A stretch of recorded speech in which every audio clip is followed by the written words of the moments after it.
आगे में क्लासेज है। तो गाइस आज से हम कक्षा 11 की प्रश्नावली एक शुरू करने वाले हैं, ठीक है। यानी कि आज तक कक्षा 11 को भी पढ़ाएंगे। तो गाइस जो कक्षा 11 की फर्स्ट प्रश्नावली है वो है समुच्चय, ठीक है। कक्षा 11 की फर्स्ट प्रश्नावली है समुच्चय।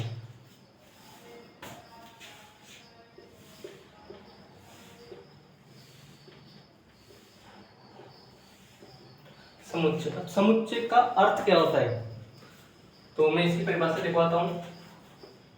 समुच्चय क्या होता है, देखिए समुच्चय जैसे कोई वस्तुएं, कोई शब्द है, कोई अक्षर है, तो उनका जो सुपरिभाषित समूह है, कोई अंक है जो उनका सुपरिभाषित समूह है उसे हम समुच्चय कहते हैं। जैसे मैंने ले लिया कि 1 2 3 4 5 से इनफाइनाइट तक, तो ये एक समुच्चय है। किसका? एन का। अब एन क्या है? प्राकृत संख्या है, यानी कि जो सुपरिभाषित है वो समुच्चय, ठीक है। जैसे मैं 1 दर्जन के ले लूं, ठीक है। जैसे मैं 2 4 6 8 12, ये भी समुच्चय। जैसे मैं ले लूं ए बी सी डी, ये भी समुच्चय। क्यों? क्योंकि ये सुपरिभाषित है। अगर ये सुपरिभाषित नहीं, जैसे सुपरिभाषित कौन नहीं होते, जैसे हमारे पास है कि 10 प्रतिभाशाली खिलाड़ी है ना, प्रतिभाशाली खिलाड़ी, ठीक है। अब प्रतिभाशाली खिलाड़ी 10 कौन कौन से हो सकते हैं? जैसे मेरी तरफ से तो प्रतिभाशाली है महेंद्र सिंह धोनी, आपकी तरफ से केएल राहुल, तो दोनों के लिए प्रतिभाशाली खिलाड़ी अलग अलग हो गए ना, तो ये एक सुपरिभाषित संग्रह नहीं होगा। तो समुच्चय की परिभाषा क्या होगी हमारी, कि वस्तुओं या अवयवों का ऐसा समूह जो सुपरिभाषित हो। क्या होगी? वस्तुओं का सुपरिभाषित समूह, सुपरिभाषित समूह समुच्चय कहलाता है। क्या कहलाता है? समुच्चय कहलाता है, ठीक है। समुच्चय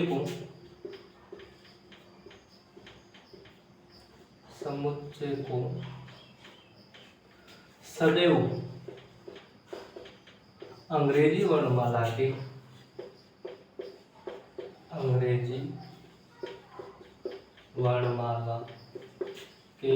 बड़े अक्षरों से निरूपित करते हैं,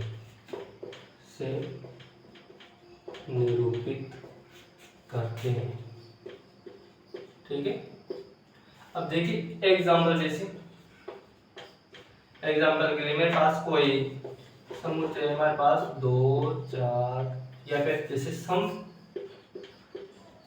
संख्याओं का समुच्चय, सम संख्याओं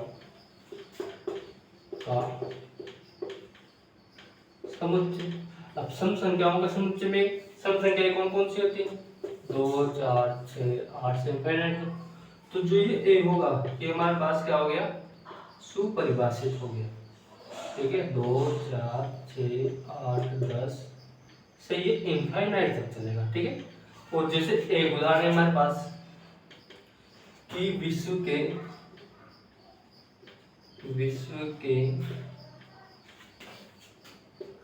10 महान लेखक,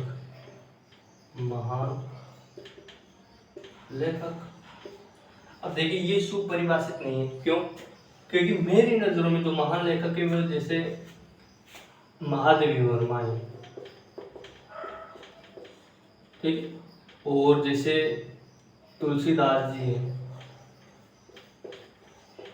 ठीक है, और पाणिनि है।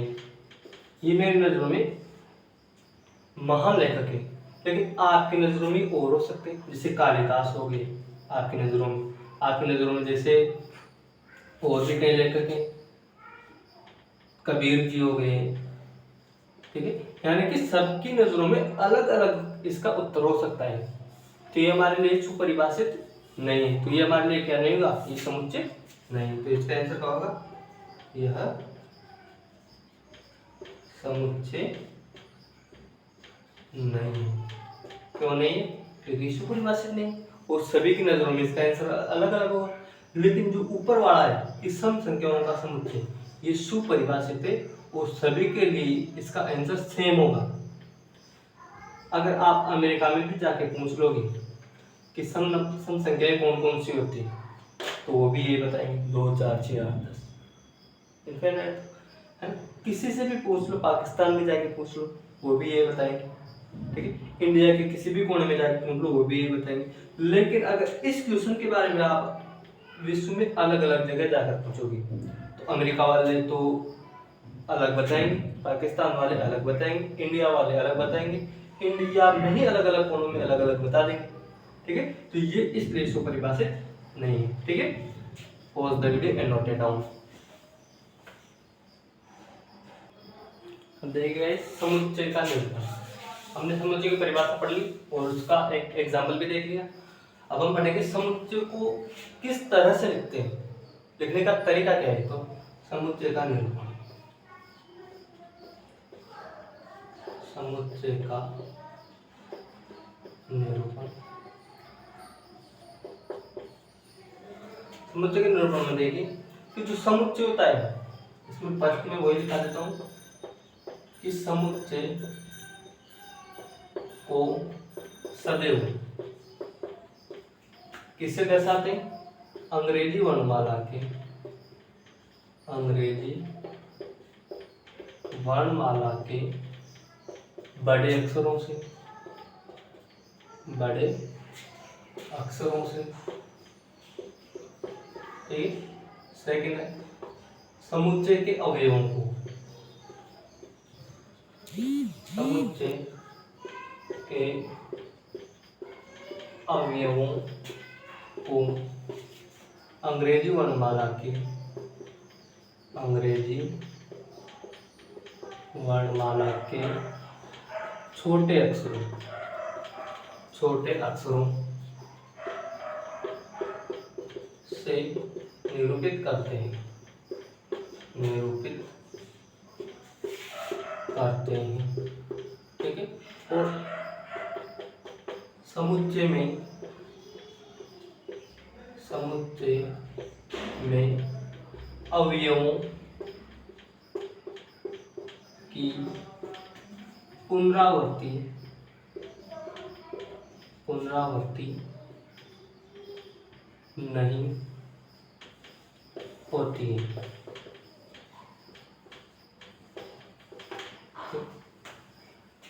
यानी कि जैसे मेरे पास है 2 4 6 8 7 5 2 2 3 4 4, ठीक है। तो इसका समुच्चय बनाएंगे ना, तो इसका समुच्चय बनाने के लिए इसे कैसे डिनोट करेंगे, बड़े अक्षरों से, जैसे ए से डिनोट कर दिया। फिर दूसरा रूल क्या है कि समुच्चय के अवयवों को अंग्रेजी वर्णमाला के छोटे अक्षरों में लिखते हैं, तो यहाँ तो अंग्रेजी वर्णमाला के नहीं है, तो इसे हम ऐसे कैसे लिखेंगे, उस समुच्चय में अवयवों की पुनरावृत्ति नहीं होती। अब कैसे, जैसे मैंने 2 ले लिया, यहाँ से 4 ले लिया, 6 ले लिया, और डॉट डॉट लगाते हुए लिखना है, 8 ले लिया, 7 ले लिया, 5 ले लिया, लेकिन अब फिर 2 आ गया, लेकिन हमने 2 तो लिख लिया। तो अब इस 2 को हमें नहीं लेना है, क्यों, क्योंकि हमारे पास नियम है कि इसमें पुनरावृत्ति नहीं होती है, तो हम 2 को नहीं लेंगे, 3 को लेंगे। फिर 4 आ गया, जबकि हमने 4 ले लिया, तो इसको भी नहीं लेंगे, क्यों, क्योंकि इसमें हमें अवयव की पुनरावृत्ति नहीं करनी है, ठीक है। समझ में आ गया। नेक्स्ट टॉपिक है हमारा चौथा, समुच्चय में, समुच्चय में अवयवों के क्रम का, अवयवों के क्रम का कोई महत्व नहीं होता, कोई महत्व नहीं होता। यानी कि कैसे भी लिख सकते हैं, जैसे 2 4 5 है, तो इसे समुच्चय में लिखते समय हमें क्या करना है कि कैसे लिख सकते हैं, जैसे 4 पहले ले लिया, 5 को ले लिया, फिर 2 को ले लिया, फिर 3 को, यानी कि इसमें क्या है, क्रम का कोई महत्व नहीं होता। ठीक है, लास्ट है इसमें समुच्चय को लिखते समय, समुच्चय में अवयवों को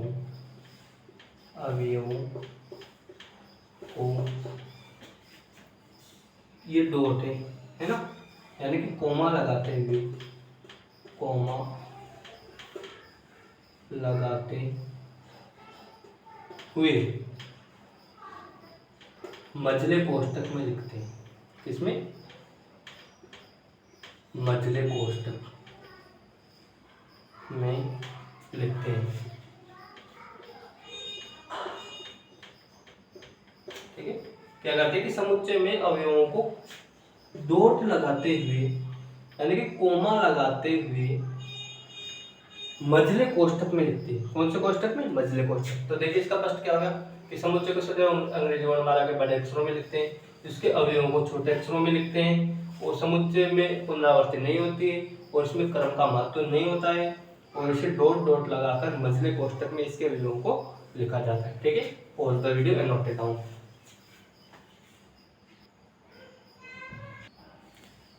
ठीक है गाइस, हमने समुच्चय को लिखने के तरीके देख लिए कि किस किस प्रकार में इसे लिख सकते हैं। अब इसकी विधियां देखें। समुच्चय निर्माण, समुच्चय विधियां, इसकी विधियां देखिए कौन कौन सी। इसकी जो फर्स्ट विधि है वो है हमारे पास रोस्टर रूप।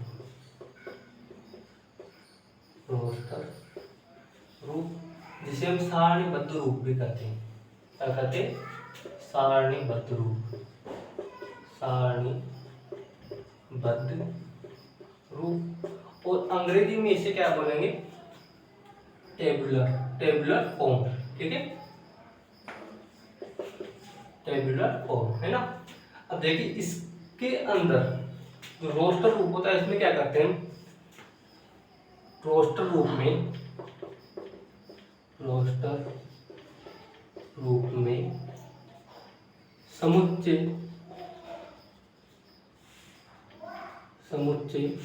लिखते समय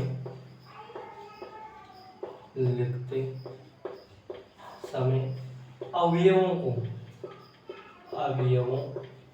को कोमा लगाते हुए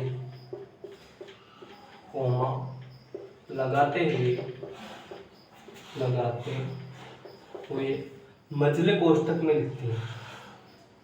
मझले कोष्ठक में लिखते हैं। कोष्ठक में लिखते हैं। ठीक है, यानी कि जो मैंने आपको समुच्चय की डेफिनेशंस बताई और उसकी विशेषता बताई, सेम वो फॉलो करता है रोस्टर रूल, है ना। इसमें क्या होता है कि वही कोमा लगा के लिखते हैं, वही छोटे अवयव लिखते हैं, वही ऐसे डिनोट करते हैं, है ना। और सेकंड है हमारे पास समुच्चय निर्माण रूप।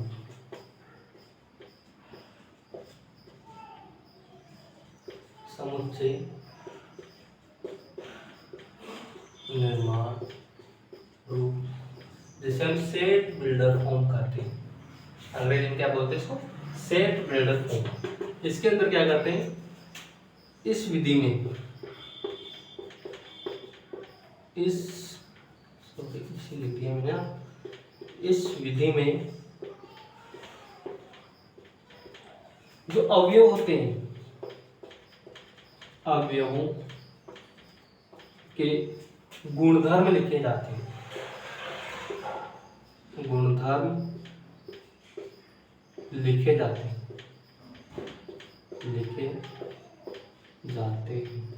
ठीक है, क्या करते हैं कि इस विधि में अवयवों के गुणधर्म लिखे जाते हैं, न कि डायरेक्ट अवयव। और जो गुणधर्म है, अवयवों को गुणधर्म को क्या माना जाता है इसमें? जैसे x मान लिया, y मान लिया, z मान लिया। इसमें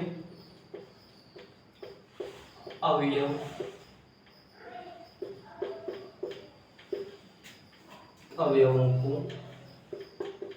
x या अन्य या अन्य किसी व्यंजक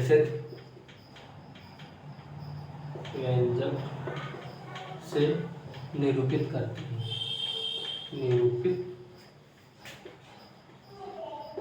हैं, ठीक है। कैसे? जैसे ये लिख दिया हमने, और रोस्टर रूप में क्या लेते हैं कि जैसे मैंने एक्स, इसको बोलते हैं कोलन, सेमीकोलन है ना। एक्स क्या है, इसमें अवयव है, और एक्स का गुणधर्म लिखेंगे हम, यानी कि एक्स अवयव को एक्स मानते हुए उसके गुणधर्म लिखते हैं। तो एक्स जैसे समुच्चय है, एक्स एक समप्राकृत संख्या है, समप्राकृत संख्या है। तो ये क्या हो गया हमारा समुच्चय निर्माण रूप। और अगर हम इसे रोस्टर रूप में लिखते हैं तो कैसे लिखेंगे? एक्स एक समप्राकृत संख्या है, यानी कि हमें विषम नहीं लेनी, सिर्फ सम लेनी है। और कौन कौन सी प्राकृत संख्या लेनी है? सम तो प्राकृत होगी, जैसे 2। अब प्राकृत में देखिए 0 नहीं आता। प्राकृत संख्या कहाँ से शुरू होती है? 1 2 3 4 से इनफाइनाइट तक। तो प्राकृत से हम लेंगे 2 4 6 8 इनफाइनाइट तक। तो ये हो गया इसका रोस्टर रूप, ठीक है। Pause the video and note it down. समझ में नहीं आ रहा है तो आप मुझसे कमेंट करके मुझसे पूछ सकते हो, ठीक है। रोस्टर रूप में क्या है कि समुच्चय में अवयवों को कोमा लगाते हुए लिखते हैं। कैसे? जैसे मैंने ले लिया A B C D से Z तक, ठीक है। तो अवयवों को कोमा लगाते हुए, ये कोमा लगाते हुए किसमें लिखते हैं? मझले कोष्ठक में। तो ये तो हो गया रोस्टर रूप। और अवयवों को x मानते हुए उनके गुणधर्म लिखते हैं। क्या? अवयवों को x मानते हुए अगर उनके गुणधर्म लिखते हैं तो हो गया हमारा समुच्चय निर्माण रूप, ठीक है। Pause the video and note it down. ठीक है गाइस, हमारा 1.1 का लास्ट टॉपिक रह गया है, उसके बाद में हम एग्जांपल करेंगे। तो इसका लास्ट टॉपिक है कि विशेष समुच्चय, विशेष समुच्चय व उनका निरूपण,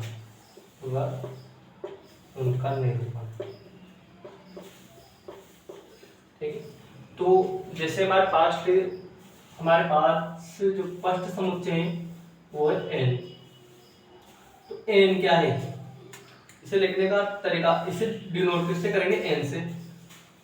ये है हमारे पास प्राकृत संख्याओं का समुच्चय, प्राकृत संख्याओं का समुच्चय, ठीक है। और अगर इसे रोस्टर रूप में लिखें तो प्राकृत संख्याएं कौन कौन सी होती? जैसे 1 2 3 4 5 से इनफाइनाइट तक, ठीक है। और सेकेंड है इसमें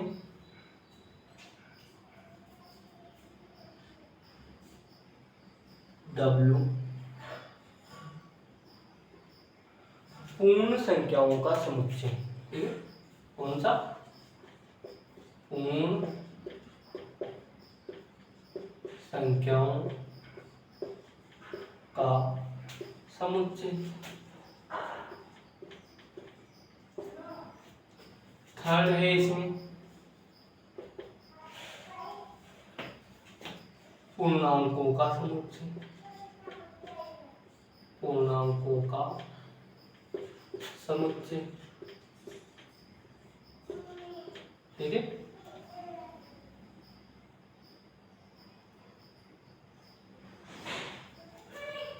क्यों है इसमें?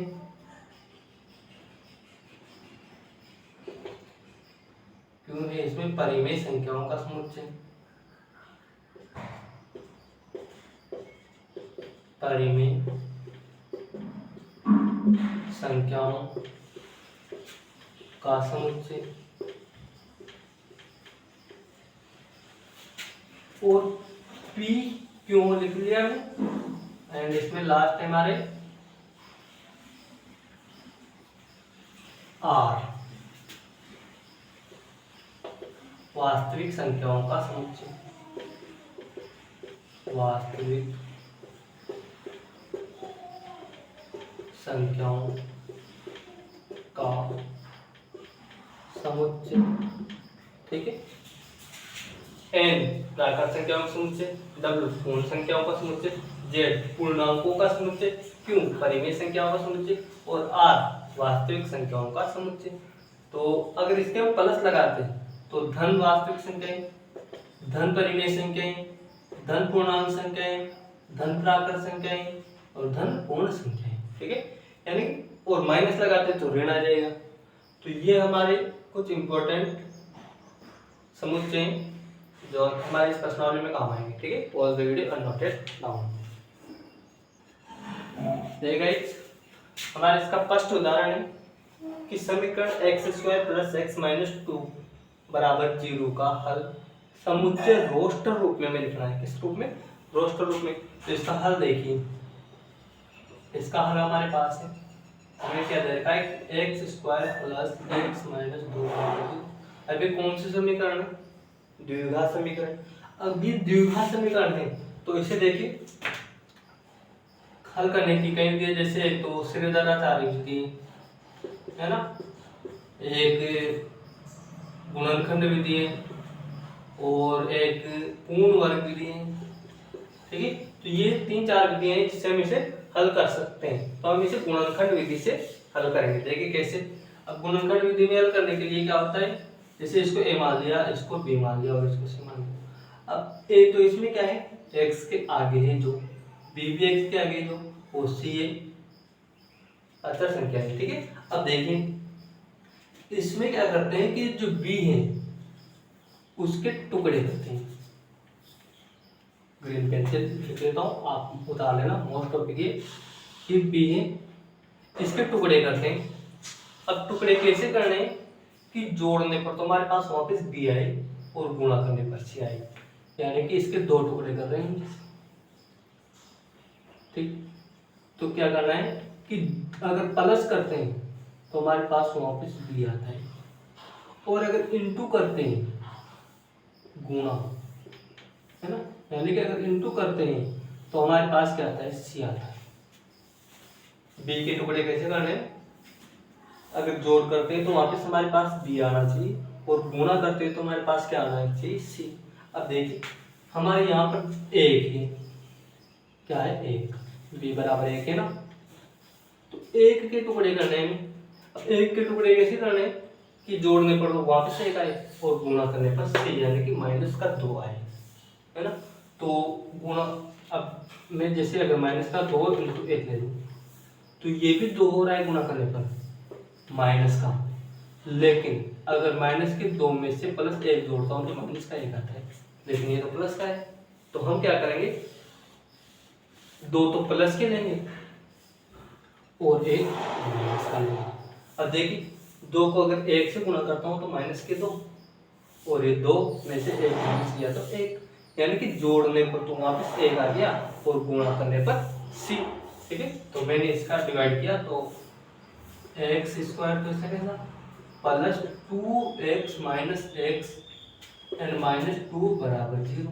अब क्या करना है, अब इधर से 2 2 के समूह बना लो, इसमें भी x है इसमें भी x है, तो एक x बाहर निकाला तो x² से तो x बच गया और प्लस यहाँ से 2 बच गया। इसमें दोनों में अब देखिए ये सेम ब्रैकेट हमें किधर बनाना है, ऐसा करो डायरेक्ट लिख दो x + 2। अब यहाँ पर प्लस है यहाँ पर माइनस है, तो यानी कि हमने इसमें से क्या लिया, माइनस कॉमन लिया, तो ये -1। अब देखिए इस पद में और इस पद में x + 2, तो ये x + 2 हमने कॉमन ले लिया और इधर से क्या बचा, x - 1। अब क्या करना है, बराबर 0 है ना इसे। अब क्या करना है कि दोनों को अलग अलग 0 के बराबर कर दो। तो एक बार तो क्या करना है कि x + 2 बराबर 0 और एक बार x - 1 बराबर 0। तो हमारे पास क्या हो जाएगा, x बराबर -2 और x बराबर 1। तो इसका जो समुच्चय रूप है, पोस्ट रूप, वो क्या हो जाएगा हमारे पास, a बराबर -2 और 1, ये 2 लेवा है, ठीक है। समझ में आ गया होगा। द्विघात समीकरण थी, कौन सी विधि लगाई, गुणनखंड विधि। गुणनखंड विधि से हमने इसको तोड़ा और तोड़ने के बाद समूह बनाए। समूह बनाने पर इधर से x कॉमन लिया तो x+2 यहाँ पर बचा, और इधर से -x 1 कॉमन लिया तो यहाँ पर बचा हमारे पास x+2। अब x+2 और x+2 यहाँ से कॉमन आ रही, तो x+2 को बाहर निकाल लो, तो यहाँ पर बचा x-1। अब क्या करना है कि इधर से x+2 को 0 के बराबर कर दो और इधर से x-1 को 0 के बराबर। तो एक बार तो x का आंसर आएगा हमारे पास -2 और एक बार x का आंसर आएगा हमारे पास 1। तो ये हमारा समुच्चय हो जाएगा, जिसे हमने रोस्टर रूप में लिख दिया। ठीक है, pause the video and note it down. देखिए गाइस, नेक्स्ट उदाहरण है हमारे उदाहरण नंबर 2 कि समुच्चय x:x एक धन पूर्णांक है और x² लेस देन है 40।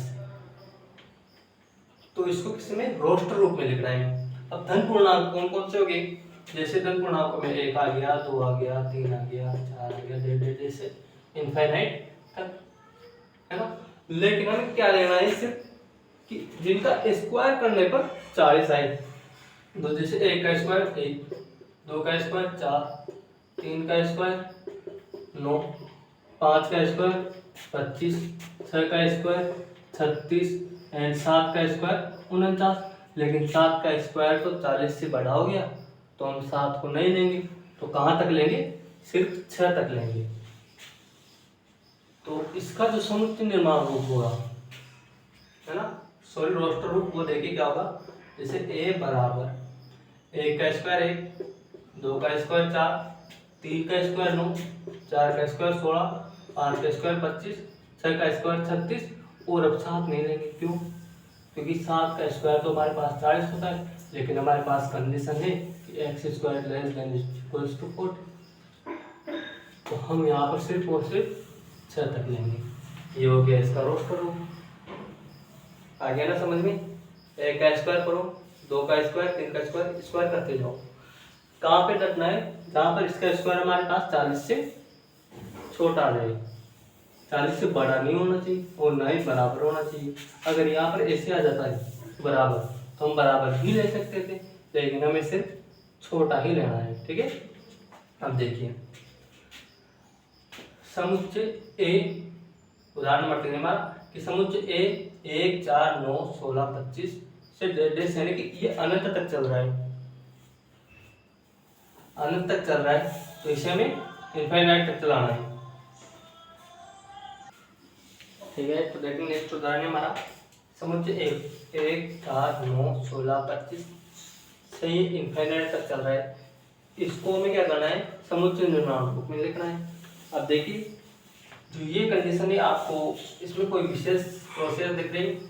अगर हम 1 का स्क्वायर करते हैं तो 1, 2 का स्क्वायर करते हैं तो 4, 3 का स्क्वायर करते हैं तो 9, 4 का स्क्वायर करते हैं तो 16 और 5 का स्क्वायर करते हैं तो 25। अब इसके डॉट डॉट लग रहे, यानी कि इनफाइनाइट तक चलेगा। अब एक क्या है इसमें, नेचुरल नंबर, नेचुरल नंबर है ना एक। तो हम क्या कर सकते हैं कि यहाँ पर नेचुरल नंबर्स का क्या हो रहा है, स्क्वायर हो रहा है। नेचुरल नंबर्स का क्या हो रहा है, स्क्वायर। यानी कि अगर हम 1 का मान 1 रखते तो 1, 2 रखते तो 4, 3 रखते तो 9, 5 रखते तो 25, 6 रखते तो 36, है ना। यानी कि अगर हम इसे समुच्चय निर्माण रूप में लिखें तो देखिए कैसे लिखेंगे कि a equals to x colon x लिखकर, यानी कि अवयवों को x मानकर उनके गुणधर्म लिखते हैं। तो इसका गुणधर्म क्या हुआ कि x बराबर n स्क्वायर है, और जो n है वो किसमें है, नेचुरल नंबर्स में। लेकिन एक कंडीशन हो, इसमें कंडीशन नहीं है, सॉरी इसमें कंडीशन नहीं है, इसमें इनफाइनाइट तक चलना आता है। अगर इसमें कंडीशन दे दी होती, जैसे हमने 81 दे दिया होता, तो हम क्या करते हैं, हम क्या करते कि यहाँ पर कंडीशन लगा देते कि n is less than and equals to 9। जो n का मान है वो 9 के बराबर या 9 से छोटा होगा, अगर ऐसे दे देता तो। लेकिन हमें कंडीशन नहीं दी, तो हमें कंडीशन नहीं लगाना, सिर्फ इतना लिख के हम क्या कर सकते हैं, मजली कोष्ठक को बंद क्या कि x colon x is equals to n square, और n क्या है, एक नेचुरल नंबर है ना। अब देखिए ये जो चिन्ह है ये हमारे अवयव है, अवयव है, यानी कि n प्राकृत संख्या का एक अवयव है। और अगर इसको हम ऐसे काट दें तो ये क्या है, अवयव नहीं है, अवयव नहीं है, ठीक है। यानी कि अगर इसे काट दें तो हम क्या कहेंगे कि n प्राकृत संख्याओं का अवयव नहीं है, और इसे अंग्रेजी में क्या बोलते हैं, बिलोंग्स टू, बिलोंग्स टू, और इसे बोलते हैं does not, does not belongs, does not belongs to, यानी कि इसे तो बोलते हैं अंग्रेजी में क्या, बिलोंग्स टू, और इसे बोलते हैं अंग्रेजी में डज नॉट बिलोंग्स टू, यानी कि ये तो है अवयव नहीं है, सॉरी ये तो है अवयव है और ये है अवयव नहीं है। और अगर इसे हम हिंदी में लिखें, ये तो हमारा मैथमेटिकल हो गया, गणितीय रूप, और अगर हिंदी में लिखे यानी कि इसको लिखने के दो तरीके हो सकते हैं, क्या कि x कोलन x, एक x कोलन x किनका, प्राकृत संख्याओं का वर्ग है, क्या है, प्राकृत संख्याओं का वर्ग योग, यानी कि गणित में तो ऐसे लिख सकते हैं कि x कोलन x बराबर n स्क्वायर, और n belongs to capital N, यानी कि प्राकृत संख्याओं में, और हिंदी में लिखे तो क्या करेंगे कि x कोलन x प्राकृत संख्याओं का एक वर्ग है, ठीक है। यानी कि प्राकृत संख्याओं का वर्ग किया तभी तो ये संख्याएं आ रही है हमारे पास, ठीक है। Pause the video and note it down. अब देखिए गाइस नेक्स्ट जो उदाहरण है हमारे, उदाहरण नंबर 4 कि समुच्चय को, समुच्चय बराबर यानी समुच्चय में दे रखा है कि 1/2, 2/3, 3/4, 4/5, 5/6, 6/7 को समुच्चय निर्माण रूप में हमें लिखना है। अब देखिए ऐसे क्वेश्चन देखिए आपको बिल्कुल भी डरना नहीं है, आपको प्रयास करते रहना है। अब देखिए इसमें आपको एक निश्चित कंडीशन दिख रही होगी, क्या कि जो निचली संख्या है वो ऊपरली संख्या से सदैव एक अधिक है ना। और एक कंडीशन और देख रहे हैं क्या कि जो ऊपर वाली संख्या है वो एक कम है, कम है ना एक। तो इसे लिखने के दो तरीके हो सकते हैं। फर्स्ट तो क्या कि हम ऐसे लिखते हैं कि 1 1 + 1, 2 2 + 1, 3 3 + 1, 4 4 + 1, 5 5 + 1, है ना। देखिए 1 1 2, 2 इससे कैसा 2 और 1 3, 3 1 से कैसा 3 और 1 4, 4 इससे कैसा 4 और 1 5, और 5 इससे कैसा 5 और 1 6, और ऐसे 6 को भी लिख सकते हैं 6 + 1। अब यानी कि ये संख्याएं बढ़ रही, लेकिन ये संख्या है वो सभी में सेम है, सभी में एक ही जुड़ रहा है। तो जो परिवर्तित हो रही है मैं उसको n मान लेता हूं, परिवर्तित हो रही है उसको तो मैंने n लिख दिया, ठीक है। और जो परिवर्तित नहीं हो रही है उसे ऐसे कैसा, अब देखिए नीचे भी 1 2 3 4 से 6 तक जा रहा है तो ये n लिख दिया। तो इसे हम कैसे लिख सकते हैं, देखिए इसे लिख सकते हैं, जैसे मैं इसे ऐसे डिनोट कर रहा हूं, इसे हम लिख सकते हैं कि x कोलन x बराबर n/n+1, n/n+1, जहां n क्या है कि n belongs to capital N, यानी कि n प्राकृत संख्याओं में, और एक कंडीशन हो रही कि n is less then, n किससे छोटा होगा, 6 से छोटा, क्योंकि अगर 7 रखते हैं तो 8 हो जाएगा यहाँ पर, अगर हम 7 रखते हैं तो यहाँ पर 7 हो जाएगा, जबकि हमारे तो 6 टके, ठीक है। n इज लेस देन 6, यानी कि n 6 से छोटा है या फिर बराबर है। n 6 से छोटा या बराबर है। और एक कंडीशन, n क्या है, 1 से बड़ा या बराबर, यानी कि जो n है हमारे पास वो 1 से तो बड़ा या बराबर और 6 से छोटा या बराबर होगा। अब देखिए सेकंड, और किस प्रकार लिख सकते हैं कि a बराबर, जैसे ये है मेरे पास 1/2, तो इसे कैसे लिख सकता हूँ, इसे मैं लिख सकता हूँ 2 - 1/2। फिर है मेरे पास क्या है 2/3, इसे कैसे लिख सकता हूँ 3 - 1/3 लिख सकता हूँ ना। फिर है मेरे पास क्या 3/4, तो इसे मैं लिख सकता हूँ 4 - 1/3। इसमें भी देखिए ये जो संख्या है वो आगे बढ़ रही है लेकिन एक जगह का जगह पर है, तो इसे कैसे लिख सकता हूँ कि x x बराबर n-1/n, जहां पर क्या है कि n belongs to capital N, यानी कि n प्राकृत संख्याओं में, और कंडीशन क्या है कि n इज,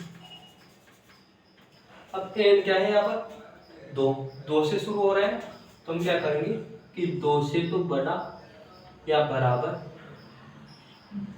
तथा 7 से छोटा या बराबर, यानी कि जो n है वो हम 2 से लगाकर 7 तक लिख सकते हैं। जैसे मैंने यहाँ पर कितना रखा, यहाँ पर रखा मैंने 7 - 1/7, तो ये हमारे पास क्या आ जाएगा 6/7, जो कि ये रहा।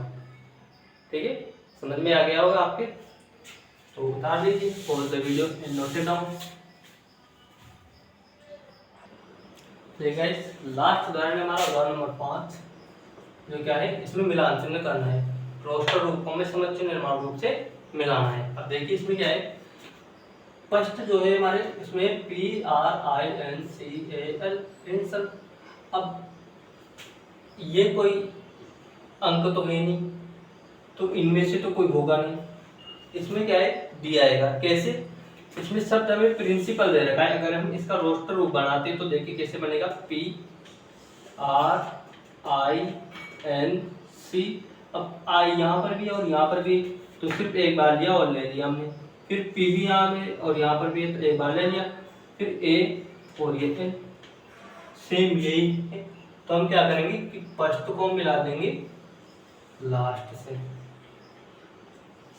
अब देखिए 0, अब 0 देखिए 18 का गुणज थोड़ी है, अगर 18 का गुणज करते हैं 0 को तो हमारे पास क्या आएगा इनफाइनाइट आएगा, या फिर अगर 18 से गुणा करते हैं तो हमारे पास 0 आएगा। ठीक है, तो जो 18 का गुणज नहीं है 0, तो ये तो होगा नहीं, ये अगर स्क्वायर करते तो x² - 9 बराबर 0, यानी कि x बराबर 9 और √9, तो x बराबर क्या होगा हमारे पास +-3, तो ये भी नहीं है, यहाँ पर तो 0 है। अब देखिए लास्ट बचा c, अगर c कॉल करते तो क्या आएगा x + 1 बराबर 1 है, तो x बराबर 1 - 1 यानी कि 0, तो ये क्या होगा हमारे पास c, यानी कि सेकंड वाले का आंसर हो गया हमारे पास c। ठीक है, अब थर्ड वाला देखिए 1 2 3 6 9 18, अब 18 आ रहा है, यानी कि 18 का गुणज है, 9 भी 18 का गुणज है, 6 भी 18 का गुणज है, कैसे 18 × 18, 9 × 2, 6 × 3, 3 × 6, 2 × 9 और 1 × 18, यानी कि सभी क्या है 18 के गुणज है।